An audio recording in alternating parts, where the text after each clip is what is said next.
Hello, everyone, and welcome back to the Collegiate LOL North Conference. We got another round of games for you guys today. As this is week 4, we got two teams going up against each other, both 3-0. I'm Nestek. This is Hickory. How you doing, buddy? I am good. Thank you very much. Welcome back to the broadcast, brother. Thank I'm excited for this game. I think it's going to be interesting. It's much more of a challenge for both teams, a lot more equal. I also now have 4 screens today, so I'm really excited to get really deep Oh, dive nice. into everything. Yeah, for some reason, you've got an upgrade. I've got a downgrade. I'm kind of blurry on my end for some reason. I do not know why. Hopefully I can fix that for you guys soon. But yeah, like you said, we do got two closer match skilled teams this time. We got a lot of challenger on the side of Salute, and I believe looking at their OP.GGs at least, we got like challengers and grandmasters as well over on the other side, which is Mizzou, I believe they're playing with today. Yes.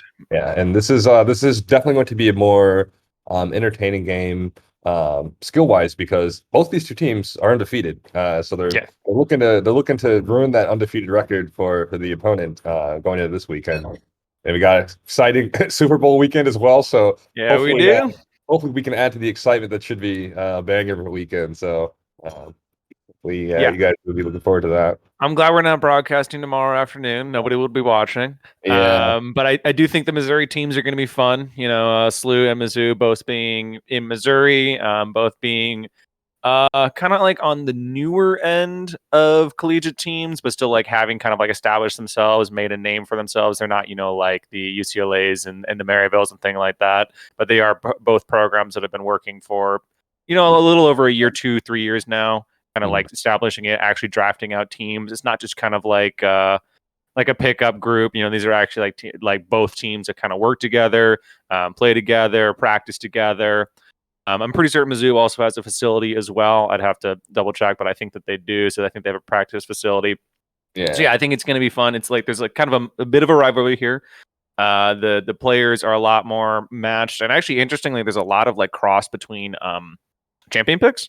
So Ooh. there might be like a little bit of you kind of get this, I kind of get this, back and forth Yeah. between a couple of players.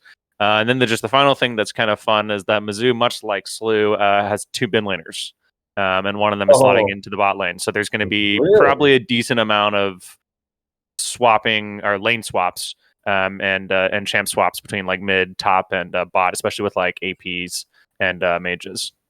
Okay. Yeah, that will be very interesting to see. And I believe we're going to be hopping into the draft soon so we can get to see that play out just as you described it. And I think another thing I want to touch on real quick as we're now seeing the draft on our screen is that it'll be cool with these two teams being closer in skill level that we are most likely not going to see the constant back and forth fights like we saw in the other games.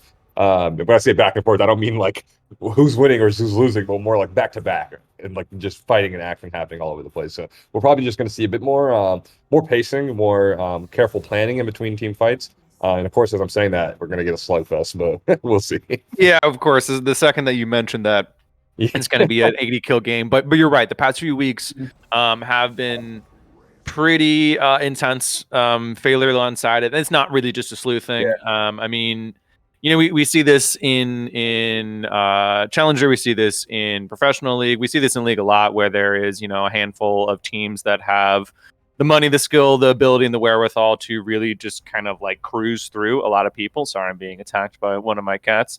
And we see that a lot more in collegiate, where the just the number of high tier challenger level players is just significantly lower. Mhm. So we'll see challengers versus even like golds and plats. Um, Again, as we've kind of mentioned, this is going to be a little bit less like that. But the past few weeks have been, a bit of a stomp. Mhm. I guess catching up with the bands, Akali, of course. I talked to Cozy Shroud earlier in the week, and we'll get his thoughts in a little bit. But we're never going to see him play Akali. I kind of like the Yumi band as well. I'm not entirely certain where the Hecarim's coming from personally. Jin Zhao, obviously a major priority pick. Diana is a huge pick for Iron Player, the jungler of Mizzou, and then Aphelios is just kind of the best ADC. The Karma we're just going to have to see, and I don't really want to talk about it Yeah. too much right now. And the Hecarim, and that's not even really much of like a meta like man Not either. really. Right? I don't think, yeah, and it doesn't seem like Maddie's been playing it a lot. So could just be Um, one of those things where Mizzou just sucks against Hecarim potentially. it could be, yeah. I mean, if you don't really have too many other bans, I think there are other things to ban, to be honest. But like, if you don't have anything else in mind, maybe just something that just like stomps on your laner or stomps on your jungler or Yeah, support or something like that. It's not really a bad idea. yeah, Um, yeah. Could be hinting at what Mizzou could be wanting to play potentially. Oh, and Hearth is coming through. Well, I mean, if we're looking to get rid of things that can dive your powerful backline, that could be one of them right there. Although I don't, Hearth usually kind of plays in front, doesn't he? He's kind of a dive in and like get a lot of Qs on the enemies and then just like get himself yeah, killed off. he's very short range. His Q is short range, hard to hit. His E is short range, hard to hit. He has the death passive as well that keeps the E and the Qs up and allows you to ult. The other thing though is that Twilly, the bot laner slash mid laner, is just a big Karthus player. And then furthermore, Karthus is a fantastic AP jungler. So I have a feeling that it's just kind of a little, we could throw as bot, we could throw as jungle, we could throw as mid, we can even throw as top if it was season 3, and it'll be totally fine. I have a feeling it's going to go to Twilly, but we'll just have to see. He's making that not just be a hover. We got Strampus hovering, my favorite champ. Oh no, and it's just a tease as he switches over to the Lilia. I'm gonna get to commentate a Zoe game, I guess. Maybe one of the later players will pick it. Zoe's always fun, but may not be the best idea to just kind of throw out mid Yeah. lane just yet. And honestly, with the Ezreal and the Karma locked in, and Zoe could add a lot of extra poke to what's already looking to be a decent poke team. Poke Yeah, combo. that's true. We still don't know exactly where Karma's going to play out. Exactly. We can be pretty certain that Lilia is going to Maddie. That AP threat kind of gives me an idea that we're looking a little bit more AD heavy in the top and the mid lane. They keep hovering Zeri. I don't think it's really too much more than a hover, but some sort of AD is possible. For instance, if this Karma does go to Strampus or to Cozy as opposed to Tsum, they're going to need some pretty serious AD along with the Lily. If it goes into support, we can probably figure something out, maybe like a more heavy AP mid laner as possible with the Rise ban. I'm not sure I really like that ban personally with the Lilia shown, to be completely honest. Yeah. They don't need more magic damage, like you just said. Yeah, I would almost sacrifice the possibility of having a triple AP on Slew and Mizzou pick out, a stronger kind of top side of the map. Maybe take out like a tank, like an Ornn or something like that. Maybe a Renekton. Action getting taken out too. Okay. Looks like Polar. It's a bit of a pick and polar. They're mid laner, and again, it's one of those picks that can really go top, mid, and AD. Okay. Yeah, and the Corki ban on top of that, I'm not super happy about either. Yeah. I mean, Corki has been really taken down. The first few weeks of Collegiate, first few weeks at LEC, he was unbelievably strong. He still is quite good, but now that his package timer is 5 minutes plus a 1 minute ownership of the package, it's a 6 minute timer, which means you can never be stacked for Drake like you were able to in the previous patch. So he's really, really dropped in priority a lot. Graves, on the other hand, I do like the ban a lot. It's just the probably second, third best top laner of the game right now. Yeah, and I'm also very interested about this Lilia coming back. I feel like last year, I think there was a lot of Lilia play happening, but like I feel like we just don't really see her that much anymore. Is there like a reason she fell out of the meta, and like is there a reason why she's like a good pick here? I think they're looking for an AP jungler, particularly. Diana being the premier. Diana probably being one of the best junglers at the time right now. Oh, and Diana. I guess Nidalee could have been an option. Nidalee is possible, yeah, for sure. It kind of depends on your setup, especially with top lane and what you want to play. Like if you're doing Nidalee, so there's the AD mid that I was kind of feeling. All right. So, Nidalee, Renekton's good. Elise is just really not good right now, and nor is Evelyn. So it's probably like this is our second, third best AP pick, and we don't really have any way to get to our first or second AP pick. Gotcha. Okay, that breaks it down. Okay, then we got another. Yep, AD threat. And there's the AD again. Yeah. Yep. Salute is no stranger to making well balanced compositions right now, and we do see it as the magic damage and physical damage are very nicely spread across the comp. And now Mizzou probably feeling a little silly that they pinched those magic. Yeah, they're gonna need some AD themselves. Yeah, they are. Oh yeah, you're right. Over on their side, they are some really serious AD. Yeah, and I mean, I guess at least what could work out for them is like in these kind of situations where you have a lot of magic damage, you can tell your team, okay, build. Okay, there's a Tryndamere. Never mind. Yeah, that makes sense. Yeah, I was gonna say like Slew could in response just like stack a lot of MR, but I mean when it comes to like high damage dealing comps like Slew's, who's really gonna be stacking MR on that side? I guess maybe the Lilia and possibly a little bit on the Aatrox, since the rest Um, of you know, damage. throwing a Merc Treads That's true. on Tsum, on Doxum, on Strumpist, on Maddie, really on everybody is good because there's a lot of CC in the side of Mizzou. The issue when you get yourself into this position of a single damage source Mizzou side. from Arrogant here Yep. is that you can just get Anathema's Chains, which negates the damage of an entire player. So for instance, let's say Cozy is at his third item and he's like kind of gotten his most of his gear going. Sorry, Strumpus is trolling me in Yeah, I saw chat. that too. You know, he's got like most of his damage items. He's looking to go defensive. He's got like MR boots, and he's looking to get more MR. He can just get Anathema's Chain, stick it on Arrogant, never take AD damage from Arrogant again, and just go full AP. You know, Iron Player can do a little bit of AD, but if he's not going AP, he's probably going to go tank. So explain real quick again what exactly you said Anathema's chains. Anathema. Is that So new this season, anathema right? is a synonym of arch enemy, basically. It means the one that you're against.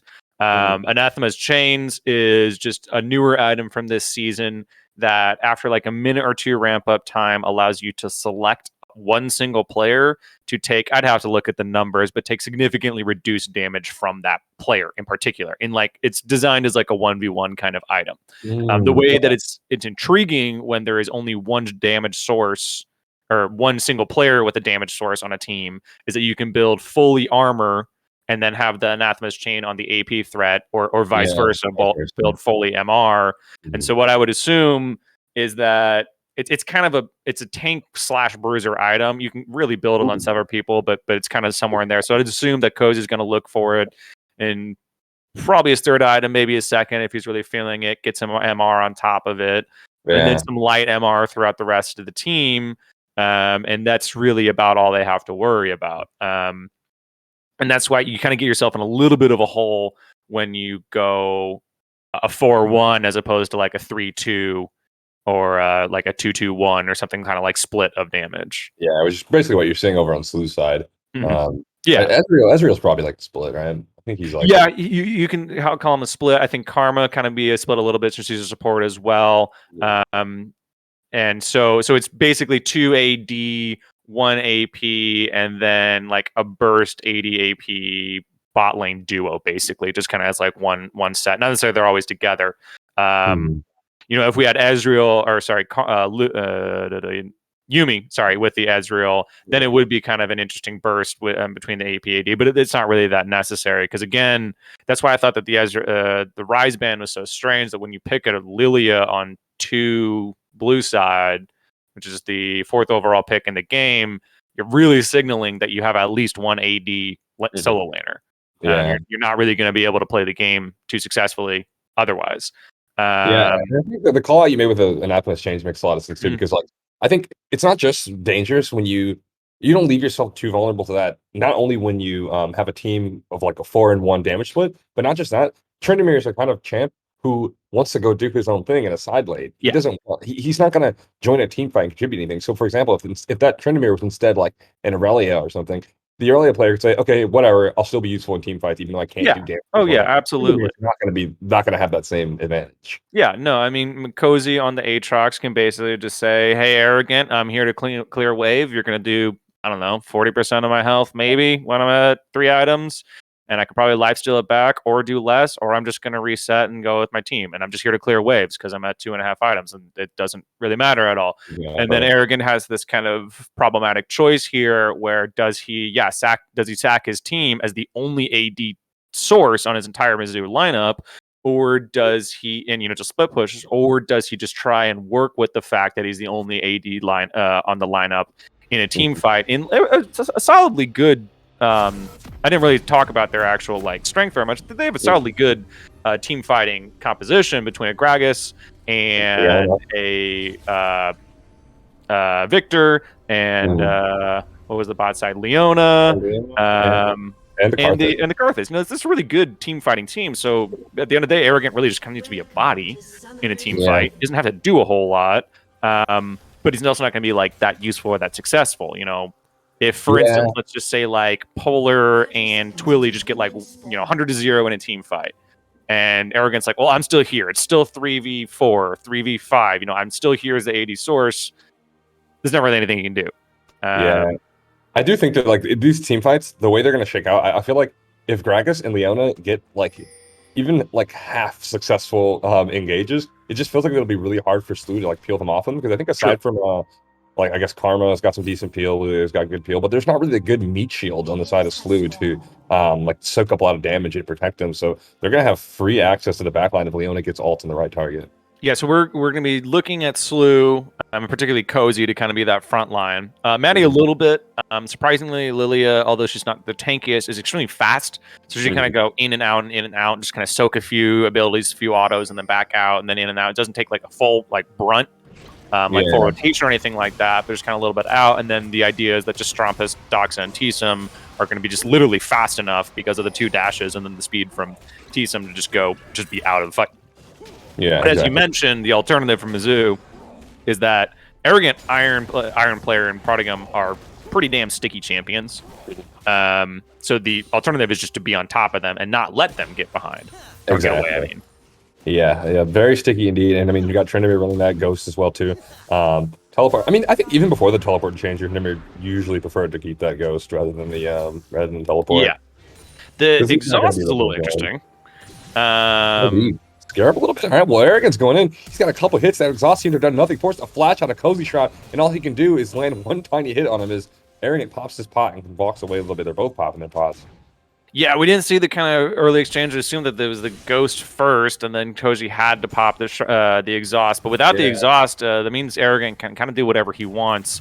Tryndamere has an extremely good level 1, but it's very, very coin flippy. You're just kind of like hoping that you get a good crit or two because he's basically an entirely crit-based champion. Looks like you got a couple lucky ones there. Forced out the flash, and he didn't have to use his own. That's just an easy advantage in the top lane. RNG, baby. All right, and we do see Cozy or the Tryndamere Arrogant putting some wards down to protect himself because he wants to keep playing on that aggression now that he has 2 summer dispels off of Cozy Shroud. So he wants to be aggressive, and what better way to do that safely than to put a ward right there where he can see Lilia coming in. I do think Lilia could get in on the blast cone and bypass the ward, but yes, you can if he's not standing in it. But the real thing is that Iron Player's gonna be coming in about 10 seconds. He can just flash body slam. There's like not really much that Cozy can do other than just kind of preempt this, not be too far forward. There's a flash. Yep, the body slam flash comes through. Cozy Shroud does not have any summer spells. Arrogant even flashes in to make sure he can secure that kill, and he's going to take first blood without losing too much health on his side. And Iron Player happy to walk away with that assist as well. Okay, and we got Maddie showing up. See if this Lilia can do anything. He's got the mid laner by his side as well. Does not land the something seed, I think it's called, as they're both playing to walk away. Yeah, the little bowling ball. So both Maddie and Trophmus kind of just have to take that L and go back to lane. As Victor's definitely going to put a shove out and hope that those minions get to the tower before Lucian can come back and pick up any of them. Yeah, it's pretty unfortunate for Cozy. Kind of a pretty viewable play with, especially with the Gragas and no flash on Cozy. But I mean, at the end of the day, Lilia is very, very hard farming and scaling junglers. There's not really like a whole lot that Maddie could have really done. I think they called Strumpus for that very reason. That they kind of saw this gank coming, but Lilia can't do anything on his own, so they need the Lucian damage on top of it. It's a good advantage here for Arrogant, but we have seen Cozy get like a little bit cozy, I guess, with his laning phase. Take a couple kills, a couple unnecessary 1v1s, and he kind of brings it back. But kind of looking at the game state on top of it, that's a double scuttle for Maddie, who's trying to just heavy out farm. He now has a 8 CS lead, plus he's getting 4 more CS here at the same time on the reset of Krugs, and he'll have a reset on Raptors into Wolves on top of that. The bot lane and the mid lane controlling pretty fine. So if you're kind of beefy top laner who's really more or less going to be a meatball and even took the exhaust for that reason, is down a couple kills, it's probably okay. Yeah, exactly. And I mean, there's a lot of there's decent damage on Slew already without the Aatrox, and yeah, he definitely can afford to switch more into it. Thank you, Roll, but we got a fight breaking down on the bot side. Gragas comes in just in time to protect his support, but no, Prodigem is going to die anyway. Now T-Sim's under threat, though, as Karthus flashes in to get him inside of the E range, and it's a big 3v2 fight happening as the Karthus goes down. Maddie able to get a kill. Gragas going to go down as well. That's 2 kills going over to the side of Slew, as obviously you see Karthus still alive for a little bit because his passive allows him to try and get more hits. He does not have the ultimate yet, so T-Sim does not have to worry at all, and the fight going the way of Slew, despite the fact that it looked pretty dicey for a while. Yeah, a little bit over-aggressive there from the side of Mizzou, honestly. No flash on Iron Player with the speed of Doxa and T-Sim. A little bit too aggressive, I feel like. Also, as soon as Prodigem went down, there's not really much of the play that can continue. You know, Twilly had to flash forward in order to continue the fight onto T-Sim. Iron Player isn't really anywhere near him. That gets kind of Prodigem in between Doxa and T-Sim and Iron Player, and so they're kind of split themselves up. You know, Prodigem actually really had a really good start to that fight. He had a like max range E onto, I think it was T-Sim. Unfortunately, Iron Player was just like a second or two behind, wasn't exactly ready for it, and then the play just got a little bit too far forward, too pushed, and that's just kind of how squeamish, I guess, Ezreal is. He's never really gonna get locked down. Yeah, exactly. Very, very slippery bot lane in there. All right, we got Iron Player, not 6 yet, but neither is the other jungler. He's coming back top side. There was a pretty big wave coming, but it looks like Cozy Shroud was able to trim it off a little bit, but now Iron Player on them. Here. No flashes on any of the 3, but Cozy's is almost up. They have to imagine they have the timer. You're right. There's a question mark ping there, so Slew does have a little bit of an idea this is happening. And yeah, I think it's a good out that probably should have the timer. Okay, yeah, Cozy Shroud's flash is probably not going to be up quite quickly, but it doesn't matter because Maddie is there just in time. They had the idea that the gank was happening, so he was able to get some Tryndamere, though, able to keep himself alive a little bit longer, backs off because he feels like that all-timer is winding down. Maddie with that kill, though, he's chasing. Let's see if Arrogant can outmaneuver this, gets a couple good hits, and I think we're going to... Okay, there we go. We do see the kill happen just after getting to see Gragas chilling in base for a little bit, but that's going to be the kill salvaged by Slew. Yeah, of course we can talk about the longevity of a Tryndamere with ultimate, but Aatrox with ultimate is actually surprisingly tanky. He has a lot of lifesteal. He got a Q2, Q3 on both Arrogant and Iron Player, getting about like 20 or 30% of his life. He lives a lot longer than it might seem like, especially when you have a Tryndamere on your side. And then just flash forward from Maddie. They called the play from a while away. There was 10-15 seconds of pinging on the bush. Maddie was there, ready. Little unfortunate that Cozy went down. Probably nothing he could really do. He probably just would have burnt his flash again and died. But the 2-for-1, pretty good there for the side of Slew. Yeah, and you could tell Mizzou probably felt like they had to capitalize on the play right when they did because of the flash timer. And Iron Player, I don't think he wasn't the one using sweeper, so I don't think he saw how many players were there. Now he pops the sweeper as he can kill that off and go for the scuttle right here. And earlier I went to touch on, there was the double scuttle that Maddie was able to get. That is kind of the trade-off you make when you gank. You kind of like when you gank that early, you're kind of like, all right, I guess I'll let my enemy jungler get a better chance at this double scuttle here. Yeah, but unfortunately, that one assist that Iron Player started with is up against a 3-0-1 Lilia with a 20 CS lead. So that's kind of like that. Well, I guess more like 15 CS lead. Yeah. That's kind of the back and forth that becomes problematic. That's why I said, it's okay that Cozy's going down. Strumpist almost got a solo kill on Polar while we were checking out Iron Player and Maddie on the Scuttle Crab and now the Drake. Forcing Polar back without TP with a huge wave crashing. So he's got a huge CS lead. Doxa and T-Sim are extremely aggressive, so they've been able to build up a large CS lead and kind of have that huge outplay that really probably should have equalized, to be completely honest. Had they not gotten that outplay in the bot lane, this bot lane would look a little bit more equal. So 0-2 Aatrox, again, he's down 5 CS. That's like, okay. That's not really a problem. That's not his job. Exactly. Yeah, and you're right. We hadn't checked in on the mid lane in a while, but yeah, take a look at those CS numbers there. Trombos is doing a fantastic job against the Victor, and I'm curious to know when Victor had to blow his teleport. As we see, Strompus goes in, tries to get a couple kills, he misses that W, and the ultimate is now on him as he's gonna have to back off as Polar able to put some good damage down on Lucian. The timers on both. We'll see this at the fight. Okay, and they are diving in. Ooh, that's going to be Cozy Shroud going down. Arrogant hoping he does not have to pop the ultimate right there. He does not. He knows his HP, and those two are going to be getting whipped to kill. Maddie's charging in right now. Did he already throw the bowling ball? Ooh, it looks like all of Slew is here to try and get these kills. They are knocked away by the disengage from the Gragas, but Maddie is going to get the Tryndamere a little bit off screen, and that's going to be another kill going the way of Slew. Well, a 1-1 trade there. Yeah, again, a 1-1 trade. Again, kind of seen out by the side of Slew, just like slightly behind the play. You know, we saw Teesum there a second or two late, Maddie and Strumpus just a few seconds later than that. So they're aware of Mizzou's game plan. They're just, the Slew is just a little bit behind. You know, Mizzou clearly trying to just like overload this top lane. They're confident in Polar and Twilly just like kind of AFK farming. You know, it really is, it's a Karthus and a Victor. There's not really much else they need to do. Ganking their lane doesn't kind of be like super useful, except for we did see that gank bot lane is primarily to get Doxa off of Twilly. It's not really to get Twilly going by any means. So the more you can get, essentially, especially your 180 champion going, the better. Just really quickly on the TPs, though, I think it was just a back since they were about 5 minutes when we called them out. Gotcha. Okay.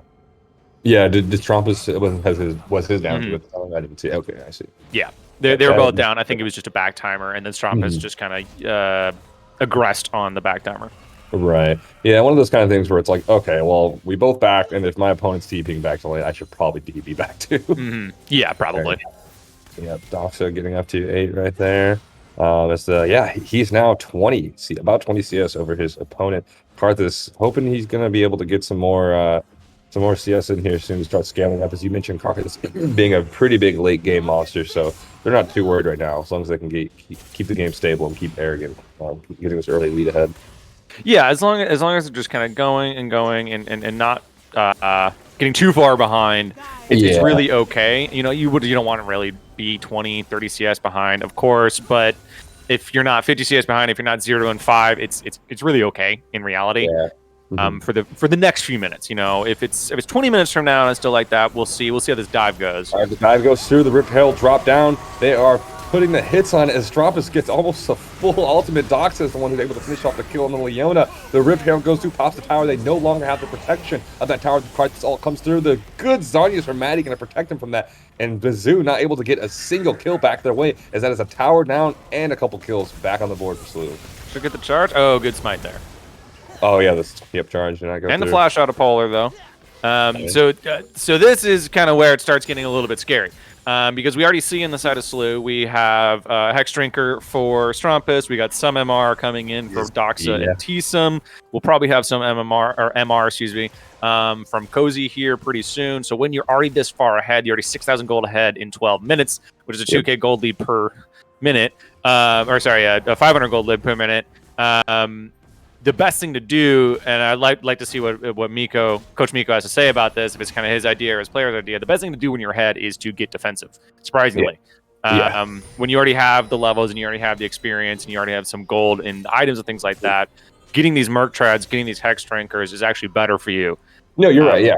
Because in those kind of situations, a lot of times what happens is when a team is so far behind, all they need to do is make a really good pick or have one good team fight, and suddenly they got shutdowns and they have a lot of gold in their pockets. But when your team is just so resilient to damage, like that can't happen. You get caught out, and then what? Who's gonna kill me? You just kind of keep walking away. It's fine. And the way it's going, we'll probably. I would like to see anathemas. I'm not gonna hedge my bets. So I'm not gonna say probably. I would like to see anathemas coming out of Cozy for the second item. Just kind of be done with it. Disrespect. They think that the Tryndamere is not even going to be a threat without the anathemas, and goes down right there. Did not see that Ezreal ultimate coming in. He doesn't even pop his ultimate. I think if he popped it, he would have been fine. I don't think that was the case of like, oh, I'm dead anyway, I'll just leave it. Well, Miko, I'm glad you don't have to tell your players what to do obvious things then, I guess, is the answer. But Drake's coming up in 5 minutes, and absolutely. The damage here out of Mizzou, the damage profile is going to be very problematic. And we're going to, especially with the Arrogant dead. Nice flash there to Teesum, keeps him alive, but Iron Player does kind of get a free flash. Oh, this could be bad. Yeah, has his Zhonya's, but I have to imagine he's dead anyway. Oh, he does get to flash over, and his team is there to protect him. The little bowling ball comes through, and they're going to pop that blast gun just so they can't keep the chase going.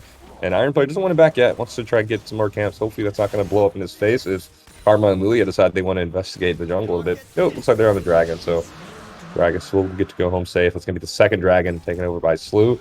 Ocean Drake. What's the soul we got coming here? Cloud Soul. Okay. Yeah, when you bring that flash and the Zhonya's at the same time, it's pretty guaranteed Drake. It'd be basically inting from Iron to even check that. You know it's gone. We do have objective bounties coming in, though, for the side of Mizzou. Of course, we know the speed of Tryndamere at split pushing. Hopefully, like some more gold from Arrogant to the rest of his team. Arrogant himself just needs a lot more gold, but hopefully with some split pushing, he can equalize. We're at the 8,000 almost, a 7.5 thousand gold lead already. So it's going to be really up to Arrogant to bring a lot of pressure to him. He's already had a lot of pressure on him, but bring even more pressure to his side of the map. Clean up a few of these outers, ideally like the top side as he is now. Maybe rotate to the bot side, get like 1,000-ish gold back. Maybe deny some CS as well, and try and slow this down because the gold lead's gotten really massive in only the past few minutes. It was when we last checked in, it was about 2K at 12 minutes, and then it really ballooned after that dive in the bot lane at the kind of 13-minute mark. Yep, objective bounty claimed by Arrogant on the Tryndamere there. His team's going to be thanking him for putting some gold in their pockets as they can do what they can to shorten this or to decrease this gap in gold right now. Is 6,000 gold lead basically is what Slu's at right now. Yeah, and with this lead and with the objectives down, especially with the mid lane outer turret down, but also the top and the bot, we see this kind of this vision line that started to creep forward and forward and forward from the side of Slu. They have solid control of the river. We can see 3 or 4 wards here. They're starting to creep past it. There's a ward where Doxa is standing on the Ezreal in the mid lane. There's another ward kind of to his right there a little bit, and they're just going to keep pushing this forward and forward. And 16 minutes to already be kind of at or past the tier 1 of your opponent with your vision line is pretty fast. We also see T-Sim kind of beelining it in the top side as well to kind of look for some more vision and help strop us out. Okay, Polar goes down. I was going to mention that it looks like Mizzou, I saw them pinging the Rift Herald a little bit ago. I think they're going to try to be eyeing that, but with the vision that you just mentioned, I don't think they're even going to be able to get close. So that's going to be tough for them to even think about. They kind of just got to focus on keeping these inner turrets alive as Strombus is slowly knocking down this top one up there. Yeah, Maddie and T-Sim were off vision for a minute or two, a few seconds, I guess. And I wonder if more Mizzou was curious if they were on it. You can just kind of saying, hey, be careful of this, not as opposed to like, we can do it. Because, the vision from T-Sim and Maddie is now past the red buff at this point. There was a ward here, of course, on the Rift Herald, but how are you going to get to it, basically? Okay, Arrogant, he's able to put some hits down. Is he going to die for this one? Cozy Shroud pops his ultimate as well. Let's see how well he can stave this off. Even the Karthum's ult coming through, and right there, he's able to get it. Truly, from all the way downtown, takes that kill from Arrogant, who's probably like, hey, man, that was my kill. But nah, I'm just kidding. I'm sure he's very thankful that Karthus was there to clean that up. And surprising that was able to work out for them. Yeah, actually, without the Karthus ult, it might have been a trade kill. Arrogant probably would have had to take an extra tower shot, and I was not exactly certain where his ult was. I think ult's only about 6 seconds, because you typically skip your level 11 ult, because it doesn't really give you anything. So he might have died. Oh, no, so no, on Tryndamere. Oh, Tryndamere. Oh, interesting. I did not know that. Yeah, no, you only take ult 2 and 3 at level 17 and 18. It's just not useful. What's the scaling on his ult level ups? Almost none. Is it just like duration or something? I think it's like 1 extra second, if that. It doesn't give you like any more damage, any health, anything like that. There might not even be duration. I'd have to double check. I'm not a big Tryndamere player. I just know that it's kind of griefing. I wonder if he's the only character in the game who like doesn't really care to scale his ultimate up that quickly. Oh, he's in a bad spot right now. And does not have his ultimate up. T-Sim able to poke him down, slow him, but the rest of his team is going to come from top side and keep him just safe. T-Sim's getting a little bit antsy right there. Okay, he's got enough of his team that he's not scared at all. Okay, Strombus blocked by the landscape there, not able to keep getting that ultimate on the flashing Leona. And Lilia trying to get a little bit of a snipe. Damn, Ezreal as well wants to snipe. They all want to kill out this Leona, who's safely tucked in the corner and going to make it back home. It's good timing, forcing out the flash from Prodigum and just kind of getting him at the fight. We have Drake up in 20 seconds. That means the vision can be reset on the blue side quadrant here, and then Maddie can just kind of push anyone out that he wants, bring over his mid laner, bring over his ADC, clean out this third Drake real easy, real fast, kind of basically on spawn because they also have the mid lane push as well. And it's really just a hard punish on Arrogant kind of being out of position. He was pushing too far. He didn't have any vision, and he was walking into river. That got his support in a really bad spot. And with his support in such a bad spot, that's just going to make his team lose yet another Drake. Yeah, and I don't know how accurate Riot's or like the game's vision scores are, but it really does seem like this Lilia is doing a lot of heavy lifting on the vision control for Slu right now. Basically tied up with Mizzou's support, and often you expect the supports to be the ones who have the best vision. I'd have to double check his runes. There are a couple of runes that can cheese it a little bit. Not the 37, 35 and 20 minutes is like crazy high. Yeah. But zombie wards and things like that can like really cheese your vision a lot. Since he has a dark harvest, it's a red. What do they? I don't remember what they call that. I just know it's red runes. I just call them by color at this point. Yeah, like the not keystone ones. Yeah, but it's a red rune that allows you to kind of I mean, you get the vision out of it, but it just gives a lot more vision score than probably deserves. So I'd probably guess that. Those two. I think zombie ward is the one where when you kill a ward, it pops a little or it puts a little small. Yes, and also I think when yours die, it also has a little dude as well. Gotcha. Yep. Okay, so you have Doxa pushing the mid lane here. You have 2 towers taken down by Mizzou, which is not bad. When we've seen stomps done by Slu before, the enemy team usually is not able to get anything. So it is nice to see that Mizzou is able to get back some things. But this game is looking pretty close to doom. They're really gonna have to put a lot of faith in their scaling and hope that Slu kind of just falls asleep at the wheel for the next 10 minutes.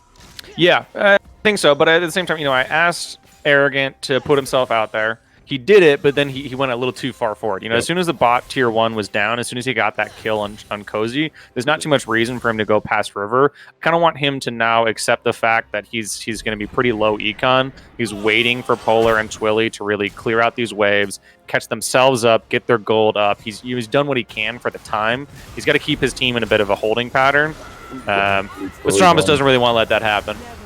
Oh, even though Leona ult not able to go through, Tryndamere is joining the team fight right now, though. The single AD threat, he wants to be able to salvage this team fight. Oh, but he's asleep, though, and Maddie goes down as well, not able to keep himself alive too much longer, even after that Zhonya's end. Okay, that's actually 2 kills going the way for Mizzou right there. Not too bad. Yeah, no, that was really well played from the side of Mizzou. Twilly a little bit out of position, but a good return from the side of Mizzou. They realized that the overextension from Stompus, he even blew his flash. Oh no, he flashed afterwards. Excuse me. Cozy way out of position. He's just pushing out a wave that it was actually Arrogant who just pushed that out, allowing this play to happen, allowing the bot lane to be so far forward that he's able to pull himself back to his team. And again, it's fortunate that Twilly goes down. But more gold, more farm, more time on the side of Mizzou is really the best thing that they can ask for and what they need right now. So I actually kind of want to see a rinse and repeat. Arrogant get past the river, then back up, see what his team needs in the mid lane and the top lane. Yeah, and I did mention before the game started that we wouldn't see much of the Tryndamere join the team fights, but now I think we are getting to that point where he realizes, well, okay, they're stacking a lot of MR. There's no anathemas on that team. I have to do my part in these team fights and be the good source of physical damage. Otherwise, we're just going to flat out lose and not do damage. And we'll have to check the damage stats after the game. But after imagine Tryndamere is doing a really good portion to all the members on Slu. Yeah, Arrogant's really doing a lot for his team right now. We're talking about him a lot, but it's because he is doing so much for his team along with Iron Player. It's not that Polar and Twilly and Protagam are playing badly by any means. It's just that a lot is on the top side of this map right now from Mizzou, partly because of the damage spread, but partly just because of the way that the game is playing. For instance, Arrogant will not be on this Baron whatsoever. He has to do something in the bot lane right now, or this Baron just could go down, or it could be a horrible turn on his team. Okay, so yeah, Slu tries to turn off of it. It looks like maybe they just didn't intend on going for it in the first place. I think they just wanted to force a fight because it didn't look like it took Mizzou to get that close for them to decide. Okay, turn. We see Arrogant in the bot lane. He's doing what he wanted to do. So Arrogant was able to get what he wanted. Slu, not so much. It's going to depend on if Strompus can kind of clean this up, make it a 1-for-1 kill. I think you're right. I don't think Slu was looking for the Baron really at all. I think they were just trying to see what they could get out of Mizzou. Maybe push Arrogant back or pull rather him back. Give Cozy a few seconds. Arrogant kind of took the bluff. And he went for the fight instead of backing off. Yeah, and it does look like the Slu peeling off Baron is what allowed Strompus to get down there in time and kind of clean up the situation that was unfolding. As we did see Cozy Shroud going down to Arrogant, but then Strompus getting the trade back kill onto Arrogant. So yeah, not a bad call by Slu to not stick on that Baron. All right, we Yeah, got the I think it's all right. It's an early Baron. They have a decent Baron. They got double AD. They got Lilia. They don't have Mhm, like an absurd Baron like a Rise Cassio kind of game with mhm. like Callista or something where they can just like 20-minute no matter what Yeah, items and what KDA they just will clear the Baron. right. Um, this is decently fine if there's no reason to allow a 50-50. There's no reason to allow Iron Player to body slam, cask into it, and then just Yep. walk it out. Yeah. Drake's coming up soon. It's really just kind of testing the waters with what Cozy can get away with and how Mhm. much Arrogant's going to push. Yeah, and I think we are reaching the point of the game where we mentioned earlier how Slew felt like they're going to have to clean up their play a little bit and not play so recklessly Mhm. because how they're playing against better players. Here's the point where we get to find out if they make that adjustment properly, because a team that is too reckless in this kind of situation against a good team like Mizzou is going to throw the game. So if Slew has cleaned up their play, there's a lower chance that they'll throw here. Yeah, we have not seen, I think, either of these teams transition out of the mid game. So this is actually a really interesting test for both teams because it's pretty obvious when you can 10 to 0 kill your enemy mid laner that you're going to win the game. Yep, exactly. Okay, Prodigy trying to set up a good vision play. Is he going to make it out? He is not. His flash is down, and Shrump is having to move forward so far just to pull off that kill, but he is able to do it with his numbers advantage. Slew might look to Baron now. Yeah, it's a better question when your support gets caught out at 25 minutes trying to ward because you're worried about Baron. That is a different question than whether your mid laner Polar or your top laner Arrogant can just 1v9 the game. Yeah, exactly. Like, that wasn't an indication that the game is, like, losable. Or suit like No. Unfortunately, the entire team was on a back timer except for Prodigy. Jumps in. He wants to get in the middle of them. Probably didn't have any vision on how low the Baron was and just wanted to cause some chaos. But wow, Arrogant and the Iron Player jump over as Slew chased them out. I guess they lost track of the jungler. He steals the Baron, and Arrogant able to get some more kills off it. That's 2 dead on the side of Slew with 3 dead on the side of Mizzou. Have to imagine that that's still a good trade for Mizzou right there. Oh yeah, go down here. Definitely goes down. So it looks like Baron only on the Leona, who probably came alive just in time. Actually, did she get it? Yeah, can we check if Leona has Baron? I don't see the purple floaties on Doesn't look like it, no. Oh, but I mean, okay.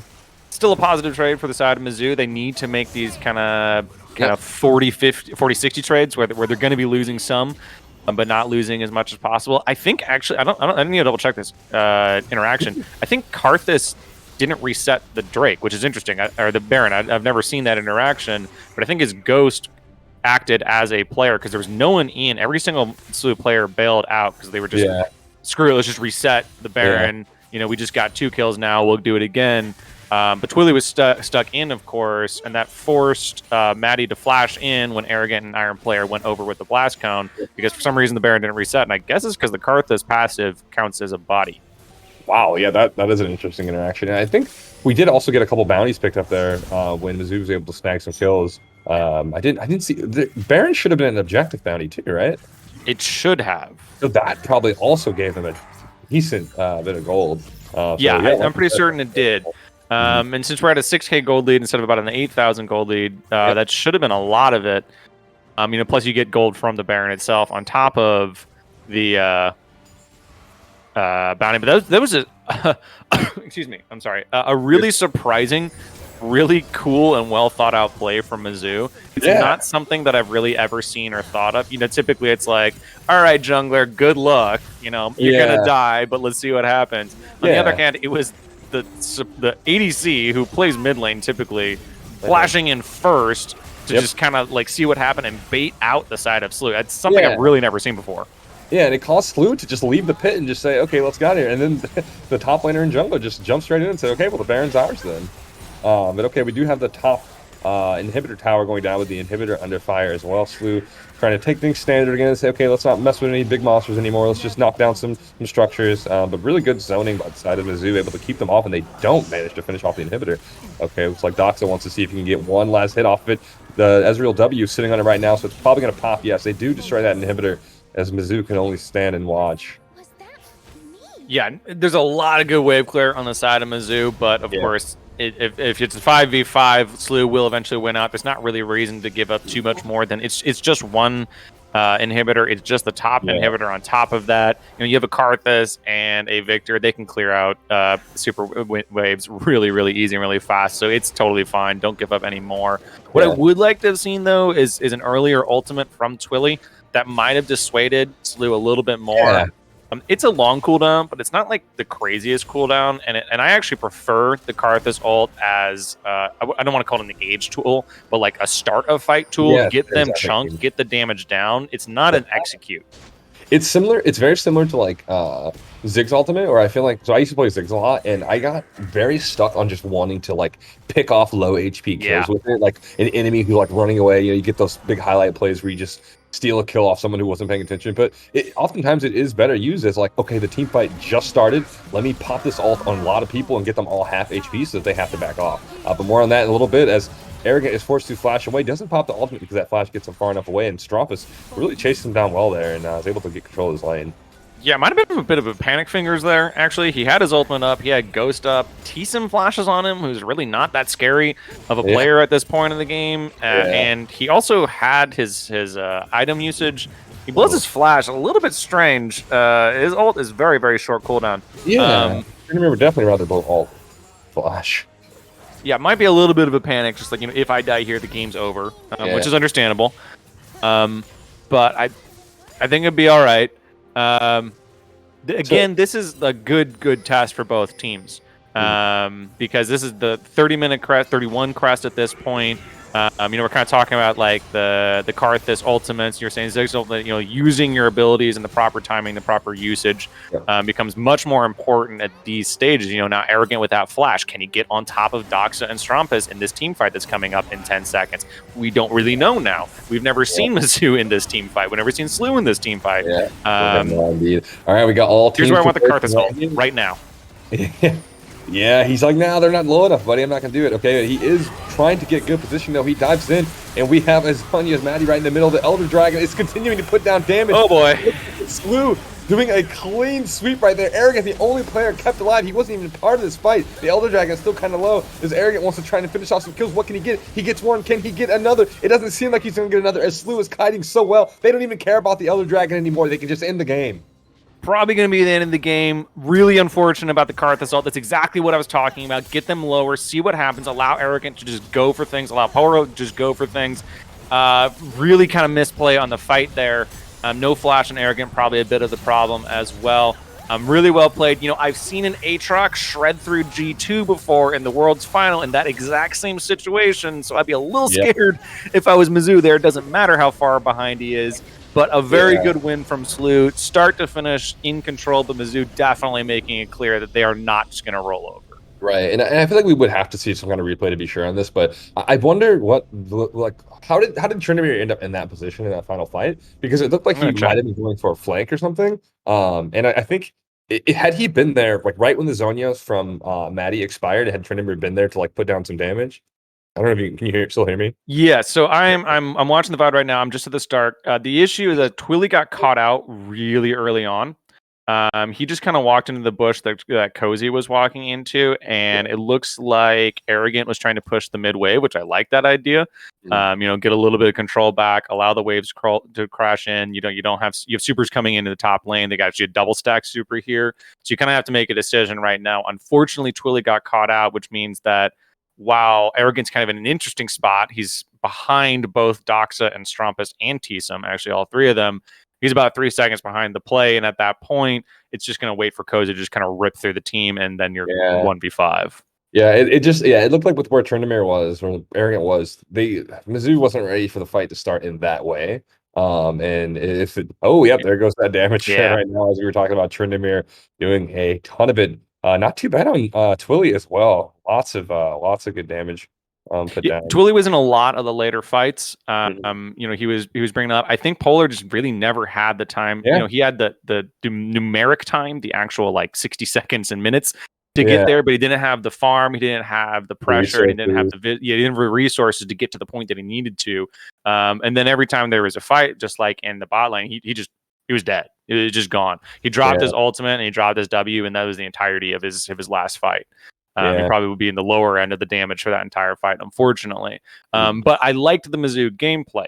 Overloading the top side, that's your one AD damage source, being prepared for that, and then allowing Arrogant to be your buffer and your slower of the Yeah. kind of like slow the game down and allow Polar and Twilly to kind of to catch back up. Yeah, and that was one thing I wanted to touch on when we were talking about the way the SLU wanted to play this game out. We saw so at the start we had said that like we might see a more slower, methodical game, less team fights. I feel like there actually still were a lot of kills and a lot of team fights, but it wasn't because of SLU being like reckless. It was because of Mizzou coming in with like a game plan and saying, okay, let's fight at these points, at this time, at this part of the map. And they were doing it. And the fights that came out were just SLU reacting to it or SLU saying, okay, we're here to fight too. And it wasn't messy. It was just Mizzou acting on windows that they needed to act on, and SLU being there to react. Yeah, no, I agree. Bessie's not a description whatsoever. I mean, you're right. Mizzou had these good plans, this good ability, especially in the top side of the map, a few ganks in the bot side as well. And SLU was able to snuff out a lot of them. Sometimes, again, a little bit too slow, but we're able to kind of get things going on time. And kind of just react is not really the right word. They were reacting, but kind of proactively reacting, knowing that this was going to happen, and then making the correct decision. And then we kind of saw things switch sides with the bot lane dive at like the kind of 14ish minute mark with the Rift Herald. They got like 3 kills, couple flashes. They got the first tower. They almost got a charge in the second tower. That's when the momentum, yes, SLU was in the lead before that, but the momentum and who was calling the shots was definitely Mizzou until that point. Right. But after that point, the gold lead became so intense and the just control over the map with all the towers being down, SLU was able to just kind of pick and choose with their battles. Yeah, and that's a good point too, with like the concept of like who's calling the shots isn't the same question as who's in the lead. Yeah. Because you can be a team that's like losing by a little bit, but you are still you're still the team who is making the proactive plays and needs to do something because of the concept of scaling. One team can just get away with saying, all right, we're just not going to do anything. We're just going to like only set ourselves up to react to what you're doing, but we don't need to make any aggressive plays. And there was also a serious amount of engage tools on the side of Mizzou to begin with. Yeah. So I'd very much like to see them being the proactive team, the team calling the shots, like kind of we both said. Even if you're down a couple thousand gold, even if you've gotten like lost a kill or two here and there, with a Gragas, with a Leona, with a Tryndamere, if you're not being proactive, there's not really a whole lot you can do. Yes, at that 20-minute mark, when I asked Arrogant to slow it down and start split pushing, it's a different story because he needs to catch up his ADC and his mid laner. But at that 5, the really easy top lane gank, the flash blown from both top laners, Gragas flash body slam, could see it about like 45 seconds ahead. That is something that if you don't do that, like what then are you going to do? Like what's the point? You're just basically hoping that your top laner can just 1v1. Is that your game plan? That's not really a game plan. Yeah, and it's fortunate for SLU that they didn't have to be in a situation where they hated that they didn't have much engage. Because if you look at the comp that SLU had, what was their engage? Lilia landing a good sleep in like all the team, Karma running in and getting a W on someone. They didn't have too much engage either. But because of the way the game played out, SLU didn't need to care about that too much. They did have a decent amount of reaction, which is interesting. And I'd like to see kind of Miko's thoughts on that as well. Is that as the draft kind of folded out, when it became more and more obvious, especially when we saw like the Gragas. So we have Leona red 1, Gragas red 3, I think. Lilia blue 2. Once you kind of see how you're shifting things out, you've shown the card that you're going AP jungle and probably AD solo lanes. They've shown the card that they're going double engage. Then you can probably say, well, we can react a little bit more. We already have an Azrael who's going to be really slippery. We already have a Karma that might have been thought as a top mid lane, but now that they're so engagement, you're going to throw it into a support and get kind of also a slippery top and a slippery mid lane. We're going to go in the draft here in a minute. But again, kind of as I called out with that second or third gank on top lane, Aatrox is a lot tankier than he seems with his ultimate. And he's also really fast. Like he's just a fast champion. He just moves very fast. So I wonder if Aatrox wouldn't have been like the high priority, but once you see the Gragas and Leona drop or increases in priority a lot because of his speed and his tankiness. Yeah, so as we start moving into the draft champ select, I'm curious like what the thought process was for Mizzou in that game plan they had with like putting hard pressure in top, because I wonder, and I could be completely way off on this because I'm not one of the coaches, but I wonder why or if any teams have thought about the fact that Doxa is in an off role. He's not as comfortable on any carry as he is mid. So how about we focus bot lane or like put a lot of pressure down there? I don't know. I could be wrong. Maybe Doxa's just as good ADC as he is mid lane. But I'm curious if any teams are going to start to try and do that, pinch his champ pool, put a lot of their focus there. And I guess potentially Mizzou has a chance to do it here, but I guess we'll find out. That's a really good point, except for the fact that Doxa himself said he's a champion Ocean. I asked him, and he literally quote said, "I have a champion Ocean, and I'm better Oh, than like every ADC, and I can play APs better than every other ADC." Now, of course, he is against another mid laner who can probably AP pretty well, and showed yeah, Karthus. But so I don't think pinching is the right idea, at least from what he's saying. But not be able to do that. I do like the idea of pressure in the bot side of the map. Yeah, We have seen an extreme amount of aggression from Doxa and Tsum. They are very, very aggressive duo. They are very on board with each other. We're both going at the same time. We're both pulling out at the same time. We're both, reacting, proacting at the same time, using our flashes, using our cooldowns at the same time. They're working really well together. They've dominated every single bot lane we've seen, and not just in kind of like, oh, this is a challenger versus a diamond. I mean, they've just like absolutely been smashing lanes beyond what they probably should be. And I think a lot of it is because you're right. Teams are not like acting towards them in any way. There was that one gank that looked good, but just kind of was outplayed. Really, at the end of the day, yeah, there was a little bit of a timing issue with Iron Player and Prodigan, but at the end of the day, that was really just a 2v3 outplay between Doxa and Tsum. That was just mechanical skill. Not a lot you're going to be able to really do about that, yeah, but maybe yeah. And try like it again. yeah, and like you said, there's more ways to pressure a lane than just banning their champs. There's like the in-game approach, which is committing a lot of time and resources down there. And like you said, aside from that one gank, it didn't seem like Mizzou cared about bot lane too much. Obviously, with that draft, with that Tryndamere, of course they should probably focus more on top side. But I do wonder if they're going to set themselves up for a different draft this time around. Or are they going to try and go for that again? I don't think Slew's going to care about Tryndamere. They're probably okay with them picking that again. Same Yeah, I bans? wouldn't be too worried about it. Bans are identical so far. Mhm. Now that I'm thinking again about that bot lane gank, I'm starting to get a little more upset about it because they blew every single summoner for the side of Dox and Tsum, and Iron Player would have his flash up in about a minute and a half. So They didn't do not that. ganking again is really problematic because Yep. even if Doxa E's out, you can still do the body slam flash onto him. So Yeah. he's definitely locked down. You have then Prodigum flash on top of him as well. I don't think he did flash, but he didn't have to in that first gank. Same with Twilly, he didn't have to because he went forward Yeah. with the flash. So I think, yes, you might have lost Prodigum, let Twilly and Iron Player run away, and then about a minute later re-gank and have probably a double kill and a ton of pressure on the bot side of the Yeah. map, which Wait, would there's probably also have stopped that dive that then blew the game open. right, because the lanes probably wouldn't have been in that position. Okay, we Yes. got the Banana coming through. I wonder if Mizzou has practiced much of the Enchanter top meta that is the God, I problem. hope they haven't. We got a I, side coming from Hickory there. You don't want to cast one of those? I really just think it is a prime example of just really bad tuning and like why things need to be fixed fast. Yeah. I do like the You Zeri think though.